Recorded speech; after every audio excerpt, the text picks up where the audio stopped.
I was pulling in $500,000 a year, completely under the radar, when my husband slid divorce papers across the kitchen table like he was passing the salt. Morning light cut through the blinds in sharp stripes, hitting the cheap oak surface where our coffee mug still steamed. Ethan didn't even glance up from his phone. The screen glow lit his face cold and blue. "I need someone ambitious," he muttered, voice flat as week-old toast. Not a stay-at-home wife playing with crayons all day. My crayons were a $380 professional illustration set and a drawing tablet I'd bought with my own money after staying up until 3 a.m. for months. I just smiled, picked up the pen, and signed every single page without a word. The ink felt heavy, final. 6 years I'd been writing and illustrating children's books under the pen name R.K. Bennett. Last year alone, the royalties hit $200,000, and I was this close to locking in a streaming deal that would drop another $300,000 up front. Cash. Silent. Mine. He had zero clue. Never once asked what I did in that little corner of the living room while he scrolled sports highlights. 2 weeks after the ink dried on our divorce, he moved Vanessa into the house we used to share. Yeah, asterisk that times Vanessa, my college roommate, who used to stare at my apartment, my car, my husband with those hungry eyes. Now she had 2 out of 3. They didn't even bother changing the locks. I still had my key tucked in a drawer, but I wasn't about to play games. I didn't need to. Instead, I signed the lease on a downtown penthouse with floor-to-ceiling windows that made the city lights look like scattered diamonds every single night.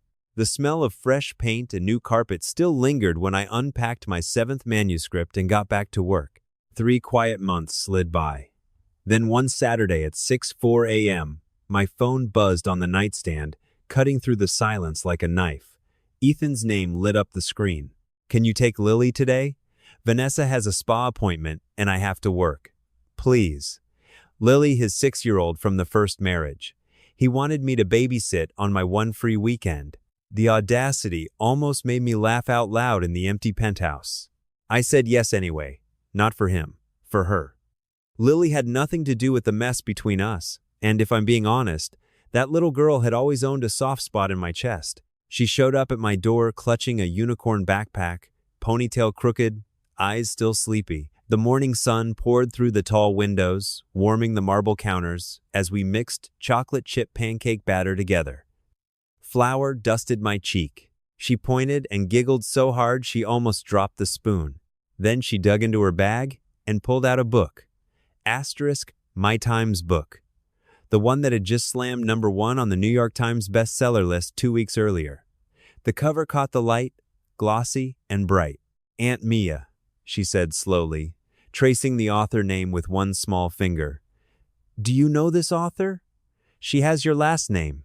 I kept my face perfectly still, heart suddenly hammering against my ribs.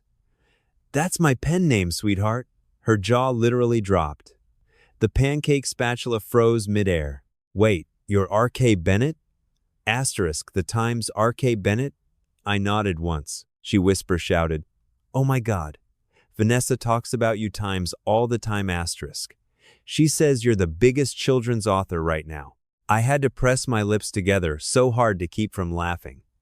The smell of warm maple syrup filled the kitchen while she kept going.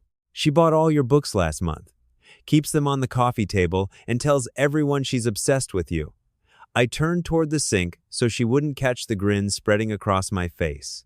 Vanessa, the same woman who used to roll her eyes at my crayons, now had my photo printed out and stuck on her fridge like some kind of shrine. I knelt down in front of Lily, the cool tile pressing into my knees. "I need to ask you something important, okay? You can't tell anyone that I'm R.K. Bennett." She tilted her head, curious. "Why?" "Because sometimes grown-ups make things complicated, and I want this to stay special, just between us." She thought about it, then stuck out her tiny pinky with total seriousness. I hooked mine around hers. "Pinky promise." Pinky promise. We spent the rest of the afternoon in my studio, sunlight streaming across the drafting table. She had real talent, confident lines, a natural eye for color that made me pause more than once. At 5 o'clock, the doorbell rang. Ethan, for once, actually pressed the button instead of honking like a taxi driver. When I opened the door, he lingered a second longer than necessary, eyes narrowing slightly. "You look different." I shrugged. "I'm doing well." Lily slammed into me for a hug so tight I felt it in my bones. "Can I come back next weekend?" "Of course, kiddo." Ethan cleared his throat. "Thanks for helping." I just nodded. He still had no idea, not even a flicker. That night I stood barefoot in front of the floor-to-ceiling windows, city lights twinkling 30 floors below like a sea of tiny stars. The cool glass pressed against my palm. In 2 weeks, there was a major literary gala downtown. I'd always dodged those things, preferred staying invisible, letting the books speak for themselves. But this time felt different. I picked up my phone and called my agent. "I want to confirm for the 23rd. Silence on the line." "You? Publicly?" "Yes." Another beat. "Are you sure?" "Completely." Vanessa had no clue what was coming. Neither did Ethan. They were both about to find out that ambition doesn't always scream. Sometimes it looks exactly like a woman who spent years quietly building an empire at her kitchen table while everyone else assumed she was just playing with crayons. The 2 weeks before the gala settled over my penthouse like thick, unexpected fog, strangely calm, almost too still. Ethan texted 3 more times asking me to watch Lily. Each time I typed back yes without hesitation, my thumb hovering just a second longer than necessary over the send button. Vanessa stayed perpetually busy, endless lunches, appointments, brunches that screamed, "New wife energy." She had slipped into my old life the way someone tries on a coat that was never theirs. Sleeves a little too long, collar not quite right. Lily and I slipped into our own quiet rhythm. She'd show up every Saturday morning with sleepy eyes and bedhead, the unicorn backpack dragging behind her like a tired sidekick. The smell of fresh coffee and warm vanilla filled the open kitchen while we flipped pancakes together, her small hands carefully measuring chocolate chips. Then we'd disappear into my home studio, where morning light poured through the tall windows, casting soft shadows across the drafting table. I showed her how to layer colors so they breathed, how to sketch so lightly the lines almost whispered before you committed to something darker, how to chase where the light was coming from so the whole drawing felt alive. She soaked it all up like a sponge. One afternoon she looked up from her paper, marker smudge on her nose, and asked, "Why do you know so much about drawing?" I wiped my hands on a rag, the faint scent of graphite and paper in the air. "Because children's books need good illustrations. I work closely with artists. I have to understand their language." She nodded seriously. "That's smart. Thank you, kiddo." Wednesday before the gala, my phone rang while I was standing at the kitchen island. My agent's voice came through bright and tight. "I have news." I set my coffee down, the ceramic clinking softly against marble. "Good or life-changing?" She let out a soft laugh. "Both." The streaming platform had officially greenlit everything, $2 million for full adaptation rights. 3 seasons locked in. I lowered myself slowly onto the edge of the couch, the leather cool against the backs of my thighs. $2 million. The number echoed in my head like a distant bell. For a long second, I couldn't speak. 6 years of late nights, hunched over sketches, while Ethan walked past without a glance. 6 years of doubt that gnawed at the edges of every deadline. And now this. I hung up and just stared out at the skyline, the city stretching endless and glittering below. He had looked me in the eye and said I lacked ambition. Meanwhile, I had been quietly constructing a future he couldn't even picture in his wildest spreadsheets. Friday, Lily arrived quieter than usual, her sneakers scuffing softly against the hardwood. I flipped pancakes on the griddle, the sizzle filling the bright kitchen. "What's wrong, sweetheart?" She poked at a blueberry with her fork. "Dad and Vanessa were fighting last night." "About what?" "Money." "Interesting." Ethan had always carried himself like the picture of financial control, steady voice, confident posture, the man who had it all figured out. I kept my tone gentle. "How do you feel about that?" She shrugged, small shoulders rising and falling. "I just want them to stop yelling." I pulled her into a hug right there by the counter, her head fitting perfectly under my chin, the faint smell of strawberry shampoo in her hair. Grown-ups mess up stress in all kinds of ugly ways, but none of it was ever her fault. That afternoon, while she colored at the big wooden table, sunlight warming the crayons scattered across the surface, I scrolled social media on my laptop. The gala promotions were everywhere. Bold graphics, excited comments, speculation running wild about why R.K. Bennett had stayed hidden for so long. Then I saw it. Vanessa had posted, "I can't wait for the gala next week." R.K. Bennett is my favorite author. I own every single book. Her profile picture smiled back at me, same bright teeth, same perfect hair, standing in my times-old kitchen, with my times-old house, blurred softly in the background. She'd stacked my books neatly on the coffee table like trophies. Caption simply read, "Obsessed." I took a screenshot, saved it, and closed the tab before the bitterness could settle too deep in my chest. Monday, my agent forwarded the full event schedule. Red carpet at 7:30, panel at 8, book signing from 8:45 to 10. Perfect. Tuesday afternoon, Ethan's name lit up my phone again. "Mia, I need a favor." His voice carried that familiar clipped tone. "What is it?" "Vanessa got tickets to that author gala Thursday night. Can you take Lily?" The universe really does have a sick sense of humor sometimes. I kept my voice steady as still water. "Of course. Thanks. I owe you." No, I thought. You really, really don't. Wednesday, I treated myself to a high-end salon cut, color, the works. I dropped $12,800 without blinking. The stylist's scissors snipping rhythmically, while jazz played low in the background. Later, I slid into a black silk gown that hugged every curve like it had been sewn directly onto my skin. Elegant, understated, and quietly powerful. Standing in front of the full-length mirror in my penthouse, soft lamplight catching the fabric, I barely recognized the woman staring back.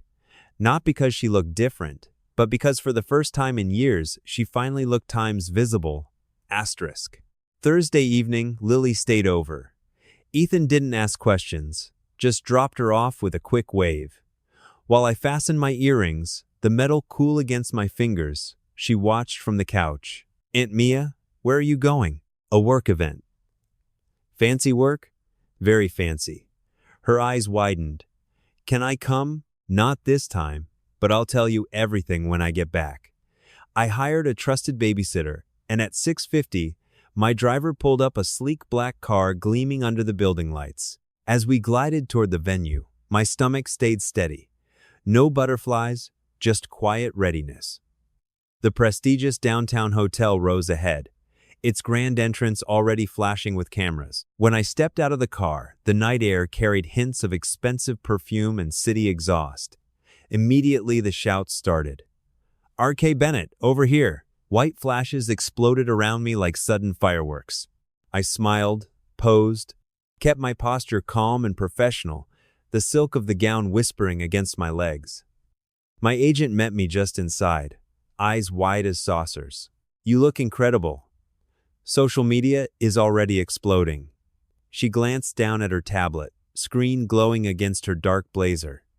"Is Vanessa here?" "Yes, table 14. I allowed myself the smallest smile. "Perfect."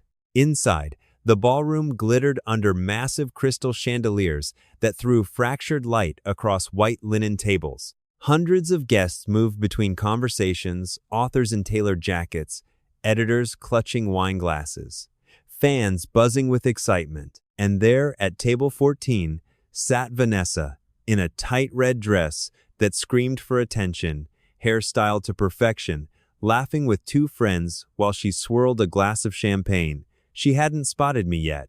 I slipped backstage to wait, the muffled roar of the crowd filtering through the heavy curtains. At exactly 8, the moderator stepped into the spotlight, voice booming through the speakers. "Ladies and gentlemen, please welcome tonight's best-selling authors." The applause rolled like thunder. Then he spoke my name, R.K. Bennett. I walked out under the bright lights, heels clicking softly on the polished stage. I took the center seat and let my gaze drift straight to table 14. Vanessa was staring directly at me. First confusion clouded her face. Then slow recognition hit like a slap. Then something raw and ugly flickered behind her eyes. Her hand froze mid-air. Champagne glass suspended inches from her lips, golden bubbles still rising. One of her friends leaned in and whispered something urgent. Vanessa didn't respond. She just kept staring, mouth slightly parted. I gave her a small, polite wave. Nothing dramatic, just enough. The moderator kept rolling. For those who don't know, R.K. Bennett's series has sold over 18 million copies worldwide and was recently acquired for a multi-million-dollar streaming adaptation. The entire room erupted in applause. Except table 14. Vanessa's face had drained of color beneath her carefully applied makeup, the red dress suddenly looking too bright, too desperate against her pale skin. The moderator turned to me with an easy smile. "You've been incredibly private over the years. Why step into the spotlight now?" I smiled back, the stage lights warm on my shoulders. It felt like the right time to stop hiding. I've built something I'm proud of. I think it's okay to be visible. Another wave of applause crashed through the ballroom. Vanessa still hadn't moved. The panel stretched for a full hour. I answered every question about creativity, about writing for children, about resilience, my voice steady while my eyes kept drifting back to table 14. She sat there frozen, watching her entire reality quietly rearrange itself right in front of her. When the moderator finally announced the book signing, the crowd surged forward, forming a long, excited line that snaked across the glittering floor. I took my seat at the long signing table, the polished wood cool under my forearms, and waited. The line stretched the entire length of the ballroom. Mothers clutching copies with worn edges and dog-eared pages. Teachers balancing stacks, like they were carrying precious cargo. Little girls hugging books tight to their chests, as if the stories inside might float away.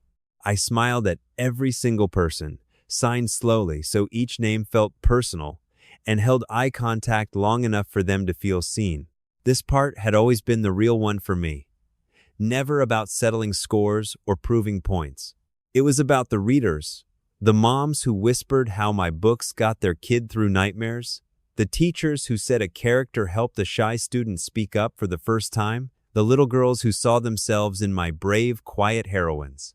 Around the 40-minute mark, movement in the line caught my eye. There she was, Vanessa. Standing alone now, no friends flanking her, gripping 3 of my books against her chest like a shield. Her hands trembled as she finally reached the table, the overhead chandeliers catching the slight shake in her fingers.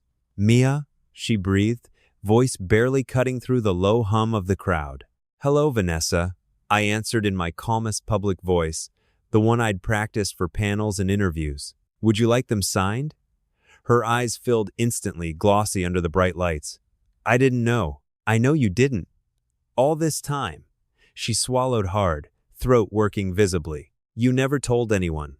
You never asked." The people behind her shifted their weight, impatient sighs rising as the line stalled. "Who should I make them out to?" I asked, uncapping my pen with a soft click. She hesitated, lips pressed thin. "Vanessa." I opened the first book. For Vanessa, who always appreciated dedication and creativity, R.K. Bennett. The second. For Vanessa, thank you for your enthusiastic support. The third. For Vanessa, may you always recognize value when you see it. I closed the last book and slid the stack gently toward her across the smooth table. She read each dedication slowly, eyes scanning the ink like it might burn her. "This is cruel," she whispered, voice cracking on the last word. "This is honest." She looked like she wanted to argue, or cry, or maybe both at once. But dozens of eyes were watching, and the line behind her kept pressing forward. "Next, please," I said gently, already reaching for the next book. Vanessa stepped aside. She didn't look back. I kept signing for another full hour, smiling, listening, thanking every reader with real warmth, because this part actually mattered. The weight of the pen in my hand felt grounding. The faint scent of fresh ink, mixing with expensive perfume drifting from the crowd. When it finally wrapped, my agent slipped backstage and handed me a cold bottle of water, condensation beating on the plastic. "That woman in red," she said quietly, nodding toward the emptying ballroom. She looked like she'd seen a ghost. She kind of did. Friend, former roommate, and she married my ex-husband. My agent blinked hard. "Oh yeah."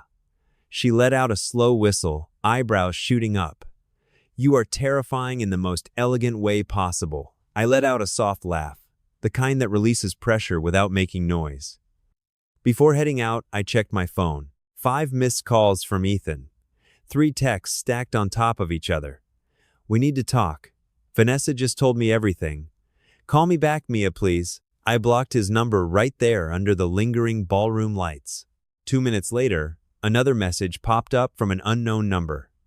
I didn't know you were that successful. We can fix this. Blocked. I didn't feel anger.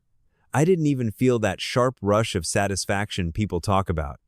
Just clarity, clean and cold, like the night air outside. Cameras flashed again as I exited the hotel, the cool evening breeze brushing my bare arms. I gave a short, polished statement about upcoming projects and thanked everyone for their support, voice steady, while flashes popped around me. When I finally slid into the back of the car, leather seats creaking softly, I let out the longest exhale of the night.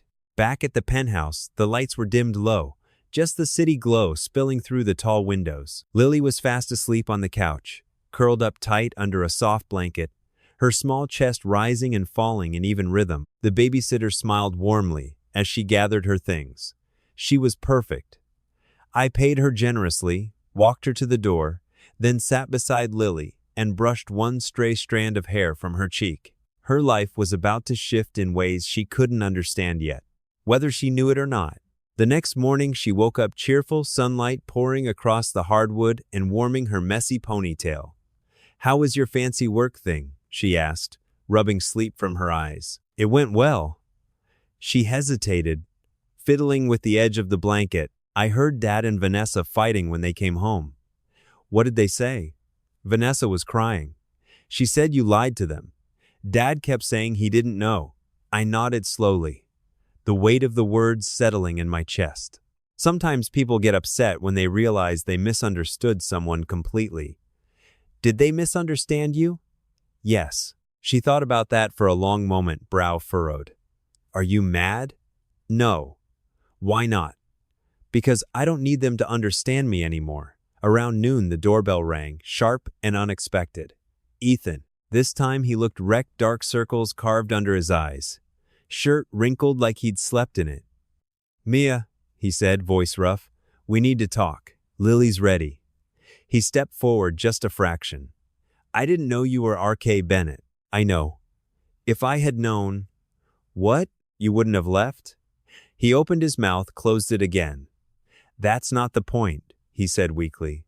"It is the point." Lily came running down the hall with her unicorn backpack bouncing behind her. "Ready, Dad?" He took her hand but stayed rooted in the doorway. "You built all of that?" he said quietly, eyes flicking over the penthouse. "And I thought you were just wasting your time. You didn't think I was capable of more." "That's not true." "It is." He looked like he wanted to argue, jaw working, but nothing came out. Instead, his voice dropped lower. "I made a mistake. Yes, a big one." "Yes." The silence stretched between us, thick enough to taste. Finally, he nodded. "I'm sorry." "I believe you are." He searched my face for something: regret, bitterness, maybe even an opening. He found none. "For you," I said calmly. "This ended the day you signed those papers." Then I gently closed the door, the soft click echoing in the quiet hallway. That night my agent called, voice breathless with excitement. "You're trending everywhere. Major outlets want interviews." "I'll consider the ones that focus on the work." "Smart move," she agreed. "And Rebecca?" "Yes, I want to buy that house on Maple Ridge. The one for $3.2 million. In cash?" "Yes." There was a pause on the line. "I'll call the broker." When I hung up, I stood by the window again, city lights twinkling far below like scattered stars. 6 months ago, I was a wife signing divorce papers while being told I lacked ambition. Now I was negotiating multi-million-dollar deals and buying a mansion without blinking. But the strangest part? The money wasn't the victory. The clarity was. The house on Maple Ridge closed 5 days later. I signed the final paperwork electronically while sitting barefoot in my penthouse, warm sunlight pouring across the hardwood floors and heating the wood beneath my toes.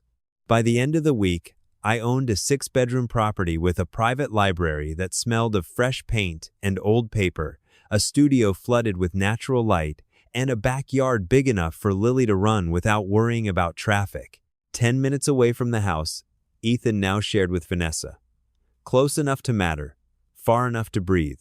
I moved in quickly, professional movers, an interior designer who understood exactly what I wanted, custom bookshelves built into the study, and a separate art space created just for Lily with a drafting table and supplies neatly organized by color. When she came over that Saturday, her eyes went wide, little sneakers squeaking on the polished floors. Is this a castle? It's just a house. It's huge. She walked slowly down the hallway, fingertips brushing the walls like she wasn't sure they were real. Do you live here alone? For now. I showed her the art room, her art room. When you visit, this is yours. She stared at the table, pencils lined up by color, blank sketchbooks stacked neatly. For me? For you. She threw her arms around me so tightly I almost lost my balance, face pressed into my shirt. I love you, Aunt Mia. I love you too, sweetheart. Later that evening, Ethan came to pick her up. This time he stepped inside the doorway, just one cautious step. His eyes scanned the high ceilings, the sweeping staircase, the framed first edition covers hanging on the wall. You bought this? He asked quietly. Yes. With the book money? Yes. He nodded slowly, looking smaller than I remembered. I didn't know you were building something like this. That's because you never asked what I was building. He didn't argue. He just stood there, shoulders slightly slumped. When he left, I felt lighter, not because he finally saw it, but because I genuinely didn't care whether he did. A few days later, Vanessa showed up. No warning text, no call, just her standing at my front door in jeans and a loose sweater, hair pulled back, no heavy makeup for once. Can we talk? She asked. About what? About everything.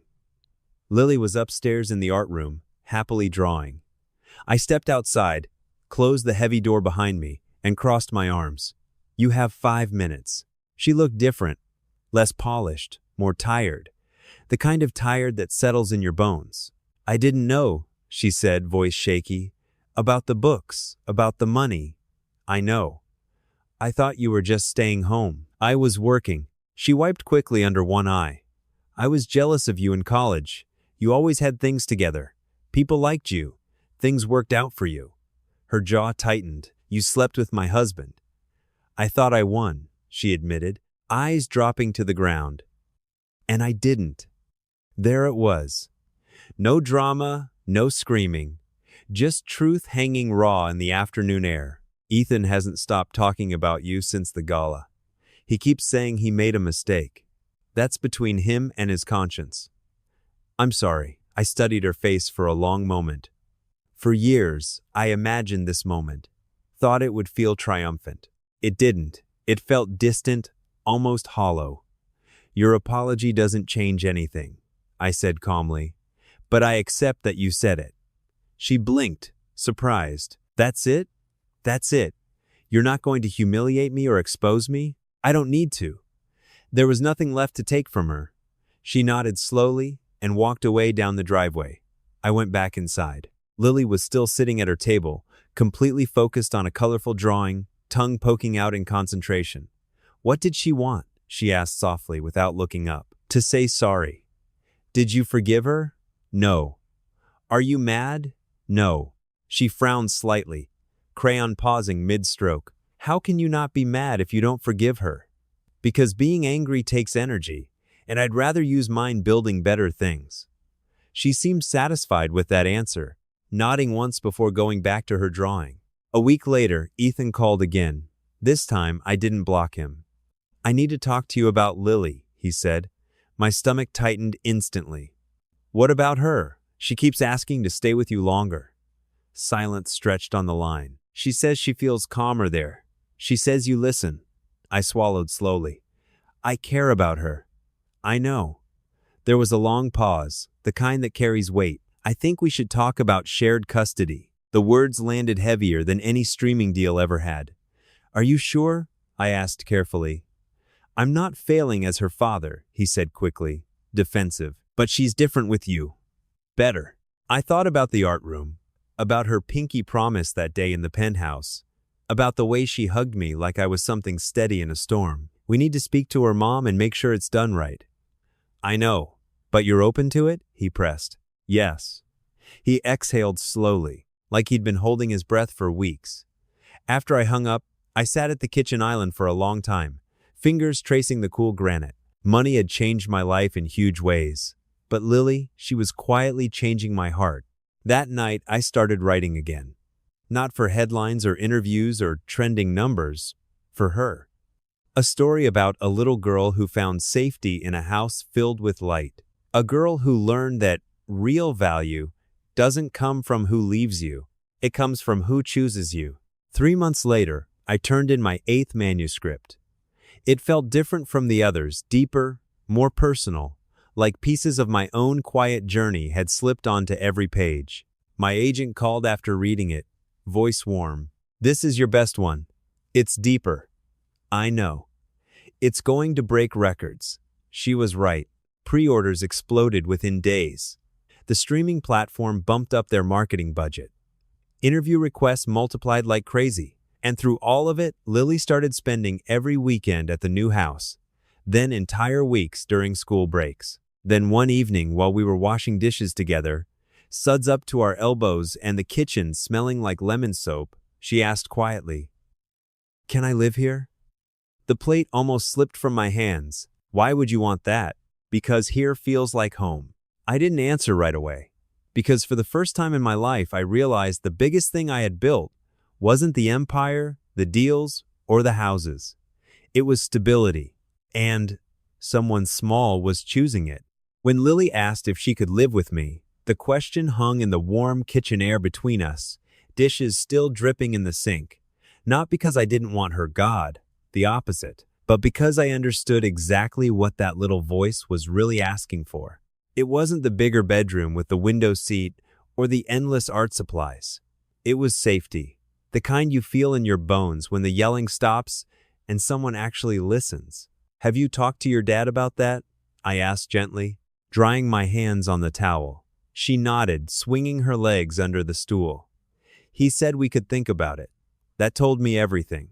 Ethan wasn't fighting anymore. He was just tired. A week later, the three of us sat down at my kitchen island. No lawyers, no paperwork, just raw honesty and the smell of fresh coffee. Lily swung her legs nervously, but kept her chin up, determined. "I love you, Dad," she said, voice small but steady. "But I feel better here." Ethan looked like the words punched him straight in the chest. His shoulders dropped. "I know," he said quietly. He didn't argue. He didn't guilt her. And for the first time, in a long time, I actually respected him for something. "We'll do this the right way," I said slowly, the granite cool under my forearms. Over the next month, everything shifted without a single screaming match. Lily's mom agreed to change the arrangement after seeing how much happier and more focused her daughter had become. No fight. Just quiet acceptance that felt almost peaceful. Ethan started coming by once a week to take Lily to dinner. He never stepped fully inside the house anymore, always stopping right at the doorway, like he understood he no longer belonged in that space. Meanwhile, my 8th book launched and sold 1 million copies in the first week, an industry record for children's fiction that year. The streaming platform wired the second big chunk of the deal straight into my account. Interviews flooded in from Forbes, morning shows, podcasts. I only said yes to the ones that stayed focused on the work, not the divorce, not the drama. One evening after Lily had officially moved in, she stood in her new bedroom, staring at the soft, pale pink walls, fingers tracing the edge of the comforter. "So, I really live here now?" "Yes, for good." For good, she hugged me so tight, I felt it in my ribs. "Can I call you Mom?" My throat closed up for a second. "You can call me whatever feels right." She pulled back, dead serious. "I want to call you Mom." I nodded, eyes stinging. My phone buzzed on the counter. "Ethan." "I heard the numbers," he said when I picked up. 1 million copies. "Yes." "That's incredible. Thank you." Long pause. "She calls you Mom now, doesn't she?" "Yes." Another silence stretched between us. She deserves someone who sees her, he said quietly. And you? I'm trying to become someone better. That was the closest thing to real growth I'd ever heard come out of his mouth.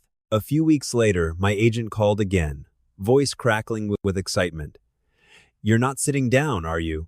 I am now. A major studio just offered $5 million for film rights to the new book.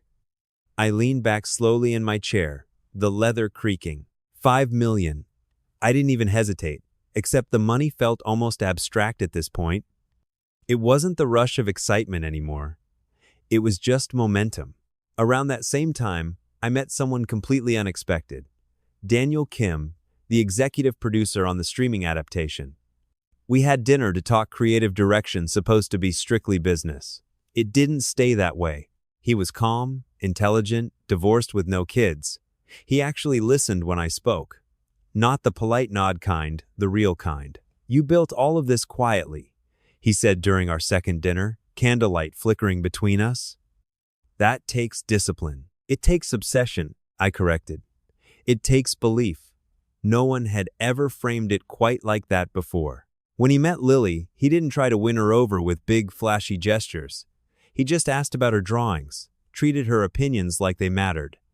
That was enough. One Sunday afternoon in the backyard, golden light filtering through the trees, Lily looked at me while Daniel helped her adjust a little camera. You look different when he's here, she said. How? Lighter. That night, as I lay in bed, the sheets cool against my skin, I kept turning that word over, in my mind, lighter. 2 years ago, I was signing divorce papers while being told I lacked ambition. Now I was a multi-millionaire author, mom to a brilliant little girl, and building something new, not out of revenge, out of choice. Vanessa faded from the picture completely. She and Ethan split quietly a few months after the gala. No drama, no public scenes, just distance. Then one random afternoon while I was grocery shopping alone, I spotted them in the dairy aisle. Ethan looked frustrated, shoulders tight. Vanessa looked exhausted, eyes hollow. I didn't hide. I didn't approach. I just walked past with my cart. Neither of them noticed me. And for the first time, I realized something important. I didn't feel superior. I didn't feel vindicated. I felt free. When I got home, Lily ran straight to the door, sneakers squeaking on the floor. Mom, guess what? My art teacher says I can illustrate the school's winter program booklet. That's amazing. Daniel smiled from the kitchen, wiping his hands on a towel. She's talented. Really talented. I looked around the house, the filled bookshelves, the art room, the quiet peace of it all. This wasn't a revenge story anymore. It was a rebuilding story. 6 months later, Daniel proposed. Simple. No cameras, no spectacle, just the three of us in the backyard with the late afternoon sun warming the grass. Lily cried harder than I did. Ethan attended the small wedding ceremony and sat in the back row alone. Afterward, he came up to me briefly. I'm glad she has this, he said, glancing at Lily, laughing with Daniel. So am I. You were never unambitious, he added quietly. I know. And that was enough. 2 years after the divorce, my net worth crossed $40 million. But the number meant less to me than this. Lily thriving, a marriage built on real respect, work that actually mattered, and peace that didn't need anyone's permission. Not because Ethan lost, not because Vanessa failed, but because I finally stopped shrinking myself for someone who couldn't see me. That was the real victory.